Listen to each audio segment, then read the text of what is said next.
만약 당신이 평생 찾아온 힘이 단지 강한 척하는 데 있는 것이 아니라 가장 취약한 순간에도 온전히 자신이 될 용기에 있다면 어떨까요? 만약 제가 당신의 취약함이 약점이 아니라 다음 없는 힘의 원천이라고 말한다면요. 당신은 안을 들여다보고 당신이 찾는 답이 언제나 이미 당신 안에 있었다는 것을 깨달을 준비가 되었나요? 이것은 멋진 인용문 몇 개를 모으거나 덧없는 동기부여로 하루를 장식하기 위한 여정이 아닙니다. 이것은 모든 것이 무너질 때 진정으로 당신을 지탱해 주는 것과 연결되는 깊은 길입니다. 당신의 가치, 선택할 수 있는 능력, 폭풍 한가운데서의 평온함. 이 수업들 속에서 당신은 스토아 철학이 먼 차가운 이론이 아니라 비판에 대처하는 방식, 당신의 힘밖에 있는 것을 놓아버리는 법, 자신을 파괴하지 않고 타인을 섬기는 법, 그리고 가장 힘든 경험 속에서 힘을 찾는 방식을 바꾸는 살아있는 예술임을 보게 될 것입니다. 각 장은 가면을 벗고 자신을 바라보며 타인의 인정을 필요로 하지 않는 성장을 약속하도록 초대합니다. 여기에서 당신은 자신의 에너지의 고삐를 스스로 잡고 행동을 양보할 수 없는 가치와 일치시키며 모든 타격을 당신의 성장을 위한 연료로 바꾸는 법을 배우게 됩니다. 머무른다면 진정한 자유가 크게 외치는 것이 아니라 조용히 하루하루 당신의 삶 속에서 구현되는 것임을 발견하게 될 것입니다. 가장 큰 함정 중 하나는 행복이 저절로 올 것이라고 기다리는 것입니다. 수많은 사람들에게서 자신도 모르게 힘을 앗아가는 조용하고 거의 보이지 않는 습관이 있습니다. 자신의 행복을 미루는 것입니다. 나는 하면 행복할 거야. 언제나 미래 어딘가에 있는 조건으로 채워지는 내적 문장입니다. 직장을 얻으면, 올바른 파트너를 찾으면, 이 집으로 이사하면, 이 목표를 이루면. 그동안 현재는 대기실이 되어 삶을 멀리서 지켜보기만 하는 곳이 됩니다. 마치 소중한 것은 아직 시작되지 않은 것처럼. 이 태도는 무해해 보이지만 가장 위험한 함정 중 하나입니다. 그것은 우리의 내적 평화, 기쁨, 힘이 외부의 것들, 종종 전혀 우리의 통제에 있지 않은 상황들에 달려 있다는 생각을 우리 안에 심습니다. 스토아 철학자들은 이 함정을 잘 알고 있었습니다. 마르쿠스 아우렐리우스는 전쟁과 전염병, 정치적 음모 한가운데서도 결코 명상록에 평화가 오면 행복할 것이다 라고 쓰지 않았습니다. 평생의 거의 대부분을 노예로 지낸 에픽테토스는 해방을 기다리지 않았습니다. 그는 자신의 정신 속 태도를 의식적으로 선택하는 것에서 평온을 찾았습니다. 박해와 재산의 상실을 겪은 세네카는 삶의 목적을 권력자의 승인이나 정치적 안정의 회복에 두지 않았습니다. 그들은 현대 심리학이 훨씬 나중에 이름 붙인 어떤 것을 이해하고 있었습니다. 행복은 경주의 끝에서 주어지는 보상이 아니라 매일의 실천, 상황과 무관하게 이루어지는 것입니다. 오늘날 우리는 쾌락적 적응 현상을 알고 있습니다. 오랫동안 바라던 무언가를 성취했을 때 그 환희는 잠깐뿐이고 우리는 거의 자동적으로 익숙한 만족 수준으로 돌아갑니다. 몇 달, 몇 년 동안 노력해온 무언가, 승진, 관계, 물질적 소망을 성취했을 때를 기억합니까? 잠시 동안은 충만함을 느꼈지만 곧 그 감정은 사라지고 마음은 새로운 목표를 찾기 시작했습니다. 스토아 철학자들은 이 현대적 개념이 없어도 알았습니다. 구멍난 통은 결코 채울 수 없다는 것을 아무리 부어도 늘 새어나갑니다. 마르쿠스 아우렐리우스는 문제를 세상에서 없애 평화를 찾으려 하지 않았습니다. 그는 자신의 성품을 강하게 하여 문제 속에서도 평온을 유지하려 했습니다. 에픽테토스는 세상이 공정해지기를 기다리지 않았습니다. 불의 속에서도 덕을 지키며 살았습니다. 세네카는 조용한 날을 기다려 현명하게 생각하지 않았습니다. 삶의 폭풍 속에서 그렇게 했습니다. 그들은 아모르 파티, 운명 사랑, 원리에 따라 살았습니다. 이는 모든 것을 맹목적으로 받아들이라는 것이 아니라 현실을 있는 그대로 적극적으로 받아들이고 모든 상황 속에서 기쁘든 고통스럽든 성장과 의미를 찾을 기회로 보는 것입니다. 에이몰 파티는 어려움을 미워하지 않지만 그것들을 우리의 이야기 속에 통합하는 법을 가르칩니다. 우리 삶을 빼앗는 장애물이 아니라 우리가 힘을 쌓는 원재료로서 완벽한 삶이 시작되기를 기다리는 것은 진정으로 살기 시작하기 전에 시간을 낭비하는 것이며 스토아 철학자들은 자신에게 그런 허락을 주지 않았습니다. 완벽함은 행복의 전제 조건이 아닙니다. 행복은 우리가 의식적으로 지금 이 순간에서 의미를 찾는 연습을 할 때 생겨납니다. 그들이 가르친 또 다른 중요한 원리는 에픽테토스가 절대적 명확함으로 정리한 통제의 이분법이었습니다. 어떤 것들은 우리에게 달려있고 어떤 것들은 그렇지 않다. 우리에게 달려있는 것, 우리가 무엇을 생각하는지, 어떻게 결정하는지, 어떻게 행동하는지, 삶의 어떤 태도를 선택하는지, 우리에게 달려있지 않은 것, 날씨, 다른 사람들의 결정, 세계 경제, 정치, 불행. 이 구분은 아무리 자명하게 들려도 일상 속에서 쉽게 잊혀집니다. 그리고 한번 잊게 되면 이길 수 없는 싸움에 감정 에너지를 낭비합니다. 우리가 통제할 수 없는 무언가에 행복을 걸면 우리는 모래 위에 건축하는 셈입니다. 만약 당신의 행복이 다른 사람이 특정한 방식으로 행동하는 것, 어떤 기회가 오는 것, 혹은 장애물이 사라지는 것에 달려 있다면 당신은 외부 힘의 포로가 됩니다. 그동안 당신은 현재 유일하게 행동할 수 있는 장소를 간과합니다. 우리가 결핍이라 느끼는 에너지는 거의 결코 미래의 사건 속에 있지 않습니다. 그것은 걱정, 기대, 비교 속에 흩어져 있으며 우리를 지금 이 순간에서 멀어지게 합니다. 잠시 멈추고 자신에게 물어보세요.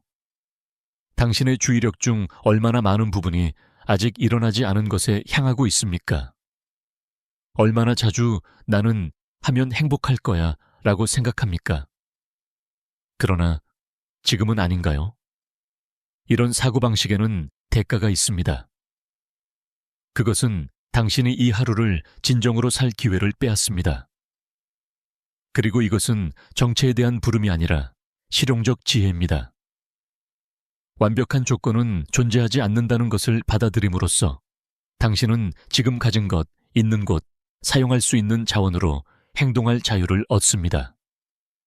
스토아 철학자들은 세상이 자신들에게 맞추기를 기다리지 않았습니다.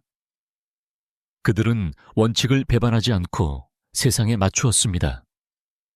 이 지혜로운 적응은 수동성이 아니라 전략입니다.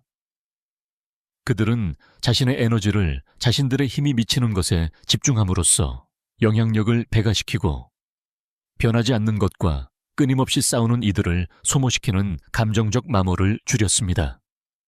대부분 우리의 슬픔은 결핍에서 오는 것이 아니라 잘못된 시선에서 옵니다. 생각해보세요.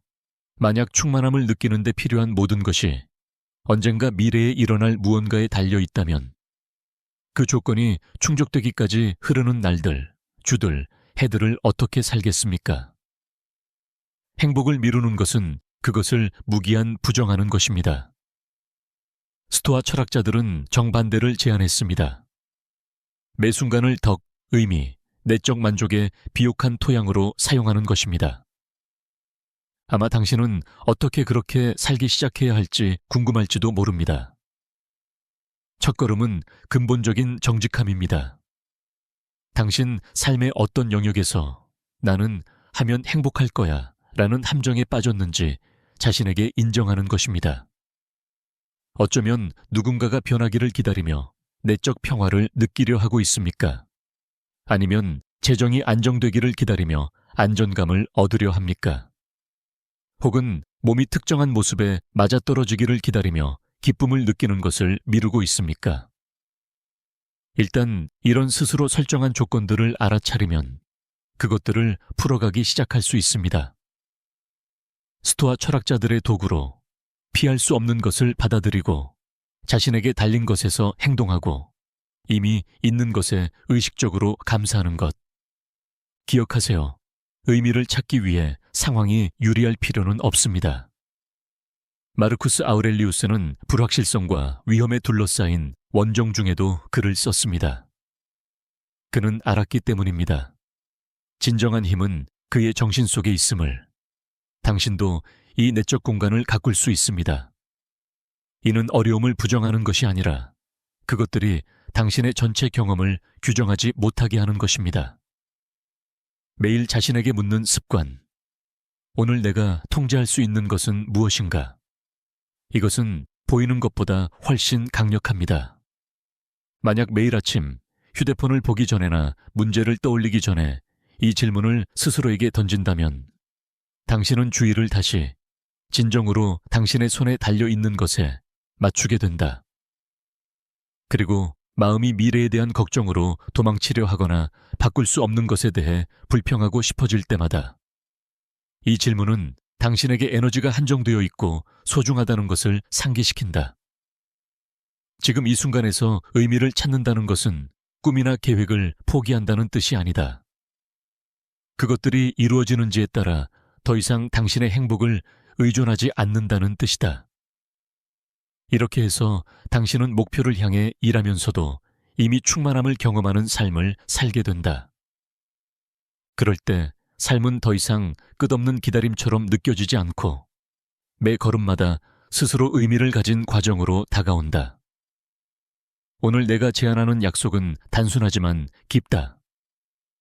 오늘 나는 내 에너지를 오직 내가 통제할 수 있는 것에만 집중한다. 단순한 멋진 말이 아니라 당신의 모든 행동을 형성하는 의식적인 결단으로. 이 약속은 당신을 엄청난 좌절에서 해방시키고 효과적으로 행동할 수 있는 힘을 돌려준다. 당신이 통제할 수 있는 것은 당신의 삶을 바꾸기에 충분하다.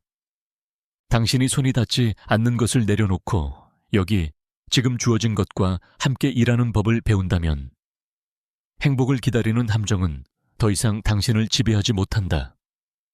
더 이상 좋은 날씨, 유리한 조건, 타인의 인정을 기다리지 않는다. 당신은 자신의 가치에서 출발해 행동하고 행위에 의미를 부여하며 매일을 무겁게 만든다. 이것이 바로 스토아적 접근의 핵심이다. 수동적인 구경꾼으로 사는 것을 멈추고 자신의 이야기를 의식적으로 빚어내는 존재가 되는 것. 끊임없는 동기부여의 신화, 즉 동기부여가 모든 성공의 원동력이라는 생각은 아마도 현대적 사고에서 가장 널리 퍼진 신화일 것이다. 우리는 각 과업을 위해 특별한 추진력, 즉 우리를 행동으로 이끄는 감정적 불꽃이 필요하다고 믿게 되었다.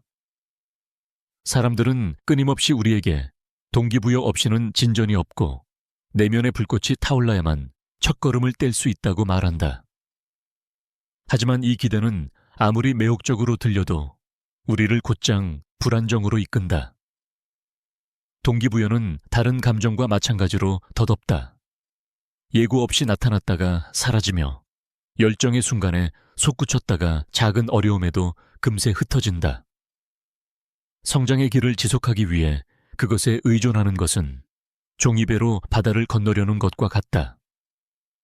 잠시 뜰 수는 있겠지만 여행을 끝낼 수는 없다. 스토아 철학은 명료하고 실용적인 시선으로 행동에 있어서 감정의 변덕을 결코 신뢰하지 않았다. 마르쿠스 아우렐리우스가 격동의 시대에 제국을 다스린 것은 매일 아침 동기부여를 느꼈기 때문이 아니었다. 에픽테토스가 지혜를 쌓은 것도 영감이 찾아온 날들이 아니라 일상과 의무, 역경만이 동반자였던 날들이었다. 세네카가 가장 통찰력 있는 편지를 쓴 것도 환희의 도취 속이 아니라 병과 고통, 불확실성의 시기였다. 그들 모두 알았다. 진정한 원동력은 동기부여가 아니라 훈련. 마음이 원치 않고 이성이 핑계를 찾을 때조차 행동하는 그 차분하고 의식적이며 꾸준한 힘이라는 것을. 훈련은 특정한 감정 상태를 필요로 하지 않는다. 영감을 주는 음악이나 거창한 연설을 요구하지 않는다. 그것은 기분의 오르내림을 넘어서는 내적 다짐이다. 스토아 철학자는 깨닫는다. 완벽한 순간을 기다리는 것은 함정이다.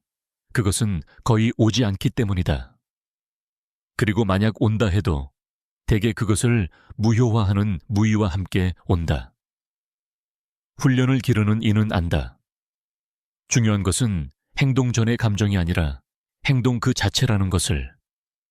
끊임없는 반복은 우리가 모멘텀이라 부르는 것을 만들어낸다. 한번 시작되면 동맹이자 안내자가 되는 내적 움직임. 모멘텀은 특별한 날에 생겨나는 것이 아니라 겉보기에 평범한 날들의 합에서 비롯된다. 그것은 아침에 일어나 정해진 행동들을 실천하는 것이며 몸은 침대에 남고 싶어 하더라도 그렇다. 학습, 자기관리, 창조적 작업을 내일로 미루도록 머리가 설득하려 할 때 그것을 계속하는 것이다. 여기서 스토아 철학자들은 귀중한 도구를 준다. 아침의 정신적 준비. 마르쿠스 아우렐리우스는 예를 들어 배은망덕하고 이기적이며 거만한 사람들을 만날 것이라고 스스로에게 상기하며 하루를 시작했다. 그리고 거기에 흔들려서는 안 된다고. 스토아 철학자들이 프레메디타티오 말로름이라 불렀던 이러한 어려움의 예견은 두려움을 불러일으키기 위한 것이 아니라 정신적 회복력을 위한 것이었다. 장애물을 예상하는 사람은 덜 타격을 받고 여전히 행동할 수 있다. 그리고 이는 큰 위기뿐 아니라 일상에도 해당된다. 아침의 교통체증, 가득 찬 받은 편지함, 혹은 어려운 대화가 기다리고 있다는 것을 안다면 스토아적 연습은 이러한 것들을 평온히 미리 맞이하는 것이다. 두 번 겪기 위해서가 아니라 준비된 태도로 들어가기 위해서. 그때 장애물이 닥치면 그것은 더 이상 놀라움이 아니라 예상된 상황이다. 그리고 당신은 더 차분하고 효과적으로 대응할 수 있다. 이 틀 안에서 동기부여는 필수 조건으로서의 지위를 잃는다. 나타날 때는 반갑지만 결정적이지 않다. 훈련은 오히려 분명한 결단에서 힘을 얻는다. 그것을 강화하는 실용적인 방법 하나는 매일 협상 불가능한 3가지 행동을 정하는 것이다. 크든 작든 상관없다. 중요한 것은 그것들이 자신의 목표에 대한 확고한 약속이라는 점이다. 그것은 20분간의 운동일 수도 있고 30분간의 독서일 수도 있으며 프로젝트에서 한 페이지를 쓰는 것일 수도 있다. 중요한 것은 그것들이 기분이 아니라 의지에 의존한다는 것이다. 처음에는 머리가 빠져나갈 길을 찾을 것이다. 오늘은 적절한 날이 아니라고, 너무 피곤하다고, 내일은 더 쉬울 것이라고. 바로 거기에서 훈련이 자란다. 그럼에도 불구하고 행동하는 순간에 이 되풀이된 선택이 성격을 형성하고 정체성을 바꾼다. 당신은 더 이상 가끔 행동하는 사람이 아니다. 당신은 마음가짐과 상관없이 자신이 결심할 때마다 행동하는 사람이 된다. 스토아 철학자들은 알았다. 일관성은 자유의 행위이며 동기부여에 의존하는 사람은 감정의 변덕에 종속된다. 훈련은 당신을 이 폭정에서 해방시킨다. 행동은 습관이 되고 습관은 제2의 천성이 된다. 돌을 다듬는 장인이 매번 끌질하기 전에 영감을 기다리지 않는 것처럼 그는 매 타격이 아무리 사소해 보일지라도 최종 결과의 일부임을 안다. 삶도 그렇게 형성된다. 작고 반복적이며 일관된 행위들을 통해. 에너지도 없고 기분도 나쁘고 산만한 생각으로 깨어나는 날을 상상해보라. 동기부여의 모델에서는 그것이 잃어버린 하루일 것이다. 훈련의 모델에서는 그것이 한 걸음 더 나아간 것이다. 협상 불가능한 3가지 과제를 끝마친다. 아마 빛나지는 않더라도 같은 일관성으로. 그리고 끝에 이르러 깨닫는다. 계획한 것을 해냈을 뿐만 아니라 시작보다 더 기분이 좋아졌다는 것을. 이것이 바로 모멘텀의 힘이다. 작은 행위로 시작해 매 걸음마다 자라며 가장 어려운 시기조차 당신을 이끌어주는 힘이 된다. 중요한 것은 훈련을 완고한 경직성과 혼동해서는 안 된다는 것을 아는 것이다. 스토아 철학자들은 또한 상황에 적응할 수 있는 능력이 얼마나 중요한지도 강조했다.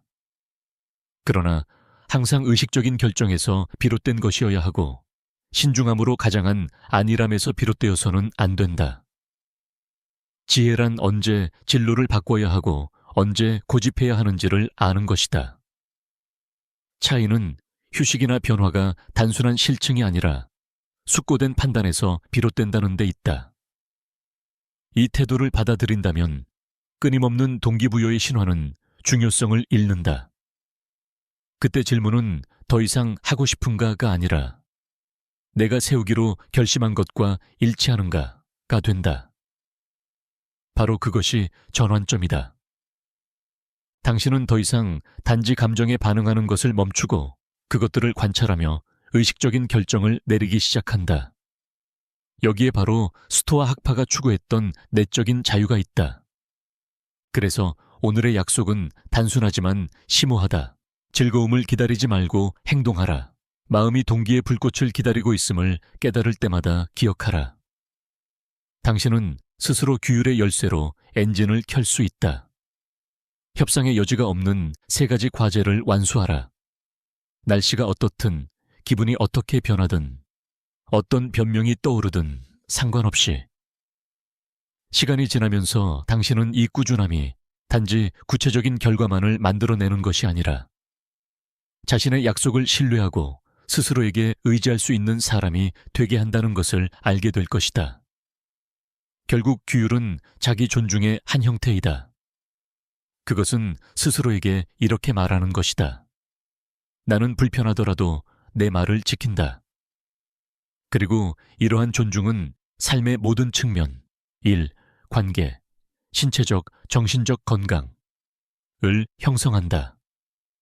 그것은 당신에게 불가피한 변화와 감정의 폭풍에 맞설 수 있는 안정적인 토대를 준다. 그리고 동기가 때때로 나타날 때 당신은 그것을 환영할 것이다. 필수적인 버팀목이 아니라 즐거운 동반자로서. 이것을 이해한다면 당신은 우리 시대의 가장 해로운 신화 중 하나를 극복한 것이다. 행동하기 위해 영감을 느낄 때까지 기다릴 필요가 없다. 영감은 오고 간다. 그러나 규율은 만약 당신이 그것을 기른다면 평생 동안 당신 곁에 남아있을 것이다. 이것이 진정한 스토아적 길이다. 매일 결단력 있게 나아가는 것, 항상 하고 싶어서가 아니라 그렇게 하기로 결정했기 때문이다. 그리고 이 반복되고 진실된 결정은 어떤 일시적인 동기의 순간보다 당신을 더 멀리 데려간다. 현재에 숨겨진 에너지, 현재에는 많은 사람들이 이유 없이 힘이 빠져나갈 때에만 깨닫는 조용한 소진이 있다. 그것은 질병이나 과로에서 오는 것이 아니라 보이지 않는 습관에서 온다. 지금 이 순간에 살지 않는 것, 확실성을 갈망하는 우리의 불안한 마음은 끊임없이 과거의 기억과 미래의 투사 사이를 여행한다. 마치 현재가 단순히 거의 주목할 가치가 없는 통과 지점인 것처럼.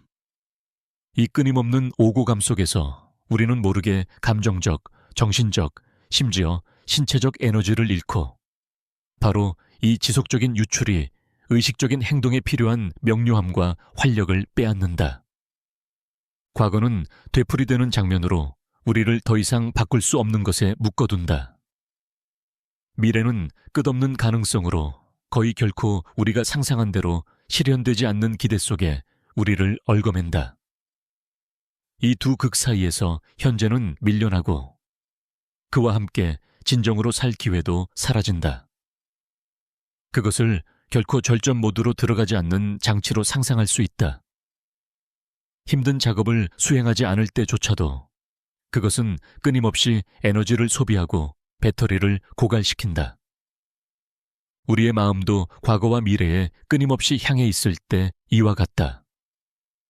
너무 많은 프로그램이 열려있는 시스템처럼. 그것은 속도를 잃고 성능이 떨어지며 더 나쁜 것은 원래 무엇이 중요했는지 잊어버린다.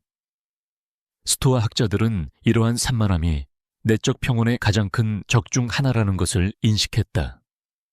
그것은 과거를 억누르거나 미래를 무시하는 것이 아니라 다시 그리고 또다시 현재로 돌아오는 것이다. 삶이 진정으로 일어나는 유일한 좌표로.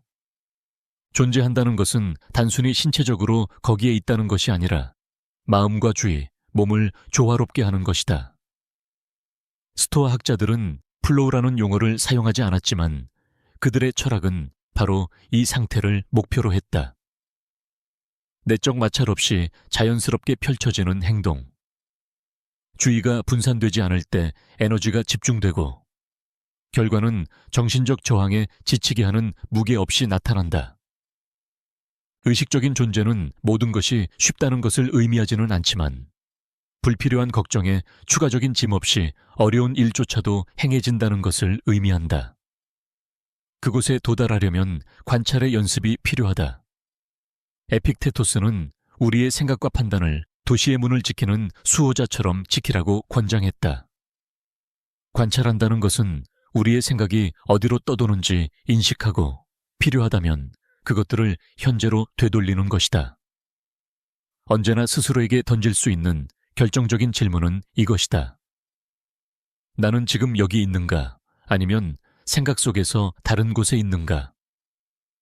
이 단순한 자기 질문은 정기적으로 실천될 때 당신의 에너지를 여기, 지금으로 되돌리는 닷처럼 작용한다.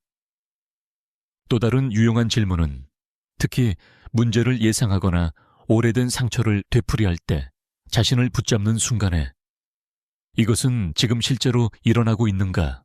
아니면 내 머릿속에서만 일어나는가? 대부분의 경우 당신은 유령과 싸우거나 그림자를 쫓고 있음을 알게 될 것이다. 의식적인 멈춤의 일상적인 훈련은 바로 이 능력을 기르는 강력한 도구이다. 그것은 긴 명상이 아니라 자동 조종 장치를 멈추고 호흡, 자세, 환경을 의식하게 되는 짧고 목표 지향적인 순간들이다.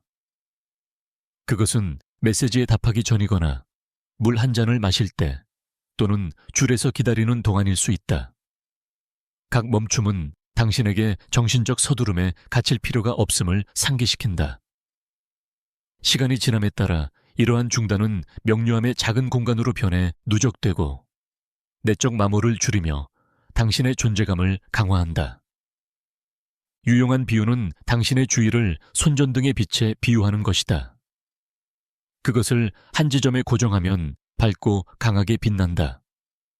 그러나 그것을 계속 앞뒤로 움직이면 빛은 흩어지고 힘을 잃는다. 바로 이렇게 우리는 고통스러운 기억, 내일의 걱정, 상상의 대화 사이에서 집중을 이리저리 던지며 에너지를 낭비한다. 마음 챙김은 빗줄기를 현재 순간에 진정으로 중요한 것에 의식적으로 향하게 하는 것을 의미한다. 스토아 학자들은 계획이나 반성을 거부하지 않았다. 오히려 실수를 되새기고 가능한 어려움에 대비하는 것은 그들의 핵심 실천이었다. 그러나 이러한 반성은 그들만의 시간과 장소가 있었다. 나머지 시간에는 순간을 거주하려고 했다. 전사가 전장을 거주하듯이 경계하며 집중하며 앞에 놓인 것에 정확하게 반응할 준비가 되어 세네카는 우리가 불멸자인 것처럼 살고 있으며 따라서 결코 되찾을 수 없는 유일한 재산, 시간을 낭비하고 있다고 말했다. 그리고 이 손실의 큰 부분은 우리의 몸은 여기 있지만 우리의 생각은 그렇지 않기 때문에 발생한다. 현재의 숨겨진 에너지를 되찾기 위해서는 헌신이 필요하다. 그것을 지적으로 이해하는 것만으로는 충분하지 않다. 그것을 훈련해야 한다. 이는 매일 당신에게 그것을 상기시켜주는 작은 의식을 만드는 것을 의미한다. 아마도 가슴에 손을 얹고 중요한 과제를 시작하기 전에 3번 깊이 숨을 들이쉬는 제스처일 수 있다. 아마도 짧은 내적 문구, 여기에 내 삶이 있다. 또는 일부 스토아 교사들이 권장한 것처럼 아침에 의식적으로 선택한 의도. 오늘 나는 의식적인 존재를 연습한다. 반복되고 의도적으로 말해지면 그것은 필요 이상으로 순간을 떠나지 않겠다는 자신과의 계약처럼 작용한다. 처음에는 마음이 얼마나 자주 산만해지는지 알게 될 것이다. 그것 때문에 낙담하지 마라. 산만함은 우리의 본성에 속한다. 중요한 것은 얼마나 빨리 돌아오는가이다. 현재로의 각 복귀는 근육을 위한 훈련 세션과 같다. 처음에는 힘들지만 연습으로 더 강해진다. 주위가 가장 산만해 보이는 날조차도 가치가 있다. 그것들이 훈련장이기 때문이다. 이 연습이 더 굳건해질수록 변화는 더 뚜렷해진다. 정신적 피로는 감소한다. 왜냐하면 더 이상 상상의 싸움에 에너지를 쓰지 않기 때문이다. 생산성은 반드시 더 많은 것을 하기 때문에 증가하는 것이 아니라 집중력이 더 날카롭고 안정적이기 때문에 증가한다. 그리고 아마도 가장 중요한 것은 더 이상 과거나 미래에 대한 지속적인 빚 속에서 살지 않기 때문에 더 큰 내적 평화를 경험할 것이다.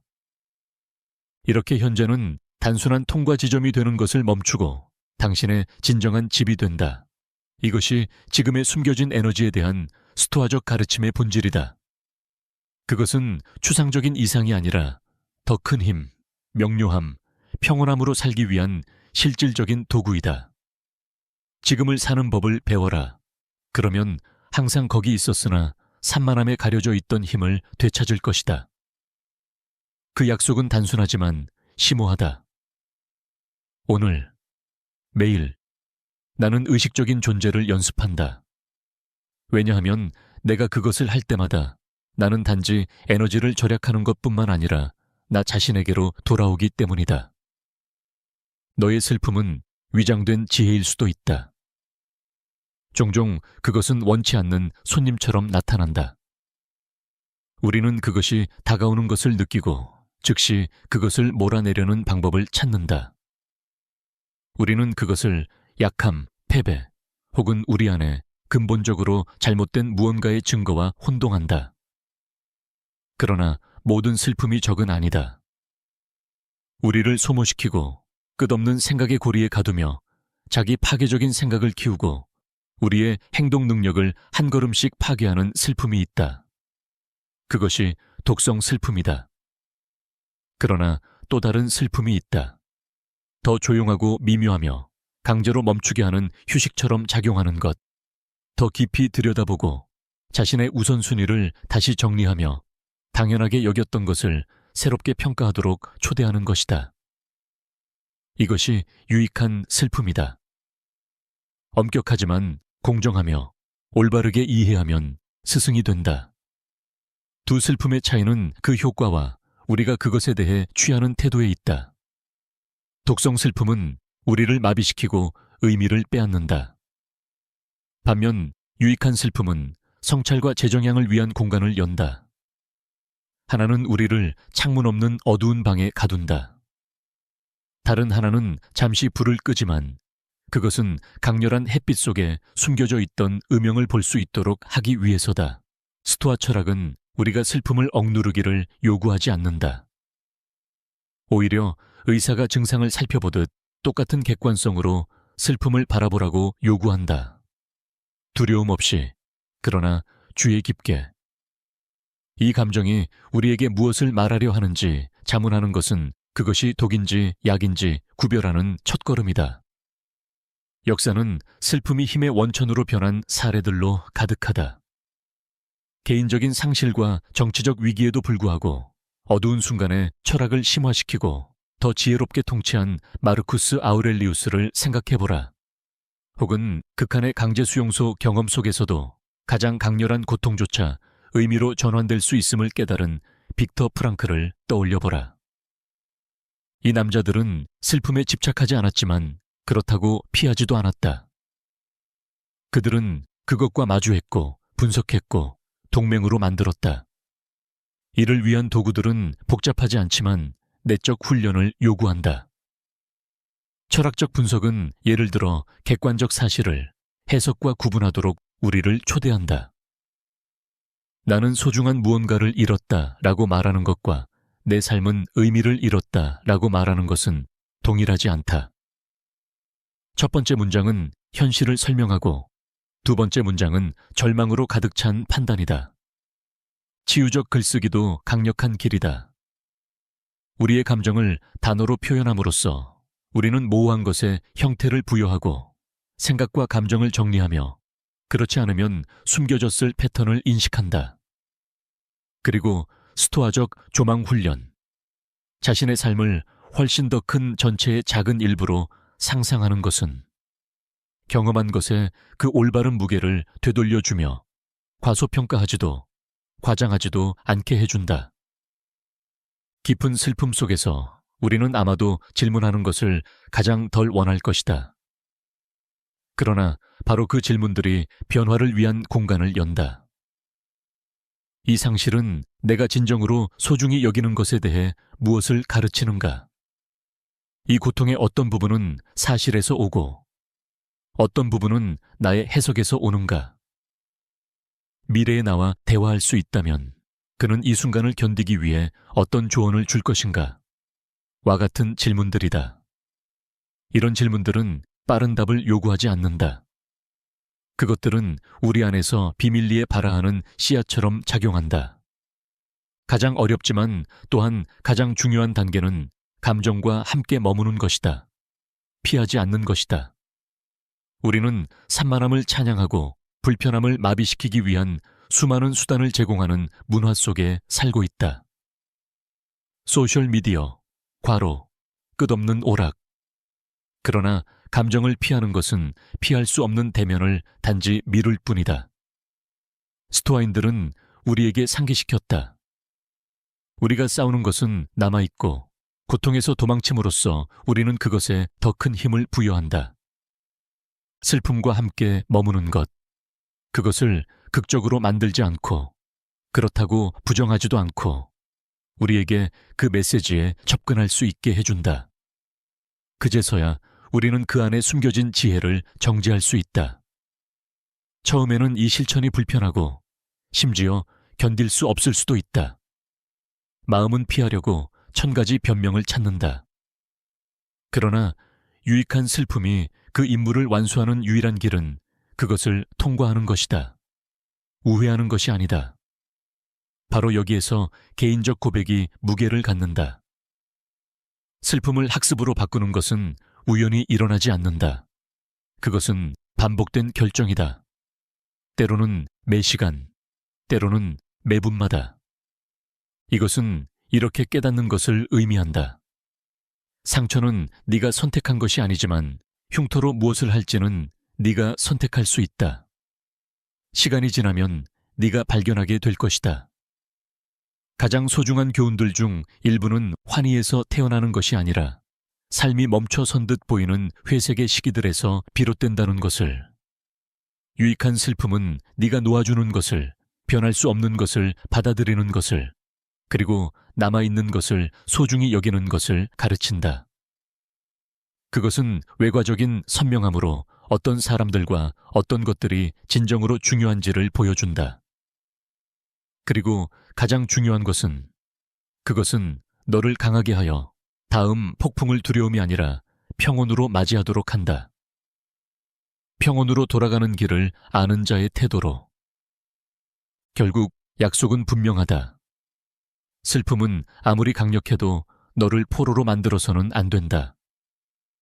그것을 관찰하고 그것으로부터 배우고 그것의 가르침이 완성되면 놓아주어라. 세네카는 말했다. 삶은 그것을 사용할 줄 안다면 길다. 그리고 이 지혜의 일부는 가장 무거운 감정조차 우리가 그것들에게 말할 공간과 시간을 주면 스승이 될 수 있음을 인식하는 데 있다. 이렇게 해서 견딜 수 없는 짐으로 시작된 것이 더 의식적이고 지혜로운 방향을 가리키는 나침반이 될 수 있다. 변할 수 없는 것을 받아들이는 힘. 우리가 거의 계산에 넣지 않는 조용한 피로의 형태가 있다. 그러나 그것은 어떤 육체적 노력이나 정신적 도전보다 더 꾸준히 우리의 힘을 소모한다. 무의미한 저항은 이미 일어난 것에 맞서는 이 내적 싸움, 밤낮으로 아무리 밀어도 움직이지 않는 현실에 대한 이 완고한 투쟁이다. 마치 우리 안의 어떤 부분이 싸움이 여전히 결과를 바꿀 수 있다고 믿는 것처럼. 그러나 이 저항은 힘이 아니라 에너지가 새어나가는 누출이다. 마치 손가락으로 상처를 벌려서 그렇게 하면 더 빨리 나을 것이라고 착각하는 것과 같다. 받아들인다는 것은 삶을 수동적으로 포기하는 것이 아니라 우리의 손이 닿지 않는 것에 에너지를 낭비하는 것을 멈추는 것이다. 그래야만 우리는 내적 자원을 해방시켜 그것을 진정으로 우리의 손에 있는 것, 우리의 결정, 태도, 행동에 집중할 수 있다. 스토아인들은 이것을 알고 있었다. 삶의 가차없는 흐름과 싸우며 소모되기보다는 그것과 함께 항해하며 모든 흐름을 성장의 기회로 사용하는 법을 배웠다. 우리가 바꿀 수 없는 것에 대한 통제의 환상을 놓아버릴 때 우리는 새로운 자유의 형태를 발견한다.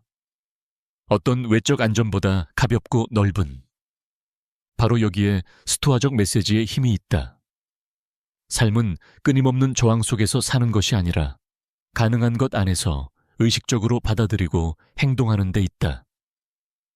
우리의 평화는 우리를 둘러싼 세상에서 나오지 않는다. 그것은 현재 존재하고 규율을 지키며 기쁨과 고통의 교훈에 열려있는 내적 결정에서 나온다. 이것을 이해하면 우리는 더 이상 감정의 노예가 되지 않고 그것들의 관찰자가 그리고 종종 제자가 된다. 그리고 따라서 만약 우리가 이 생각들을 한 문장으로 요약해야 한다면 그것은 이것일 것이다. 진정한 힘은 어려움을 피하는 데 있지 않고 그것들을 더 고요하고 깊고 자유로운 삶을 지을 재료로 받아들이는 용기에 있다.